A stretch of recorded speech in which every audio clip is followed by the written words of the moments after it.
Hi guys, welcome back to my channel, Edmund Mindaros, and for today's quick tutorial, and I'm going to show you guys on how to enable the go back button on your Windows 11 or Windows 10 computer past the 10 days or whatever time durations Windows is loading you, so as long as you have the Windows old file, which it contains the old versions of Windows that's still saved on your computer, you should be able to revert it back.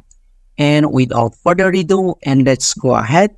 So all you have to do is to open up on search menu. And then dito ay type mo lang yung CMD or ito yung tinatawag na command prompt. And then right click ka lang.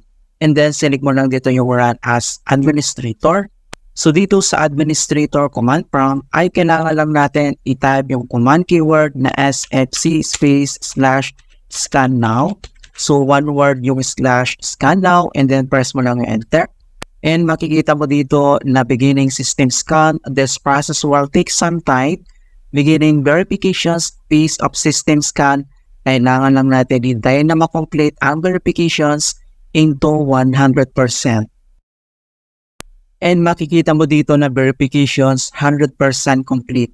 So ang next step ay close lang natin tong CMD and then dito sa start menu, kailangan lang natin mag-restart. Okay, so after the computer reboots, so ang next step ay dito lang sa start menu and then type mo lang dito yung settings and then select mo lang dito yung open. And then next, dito lang sa system and then dito sa right side, ay scroll down lang tayo at select mo lang dito yung recovery, so click mo lang yan. And then next, dito sa recovery options and then dito lang sa go back, makikita mo agad dito yung go back ay naka-enable na siya after natin mag-restart or reboot tong computer. And some note, but when you have used Windows 11 for more than 10 days and the previous Windows installation files are deleted from your device. Ayan, so ganoon lang po kasimple kung paano natin enable ang go back button after 10 days on Windows 11. And please don't forget to like this video, subscribe to my channel for more quality content.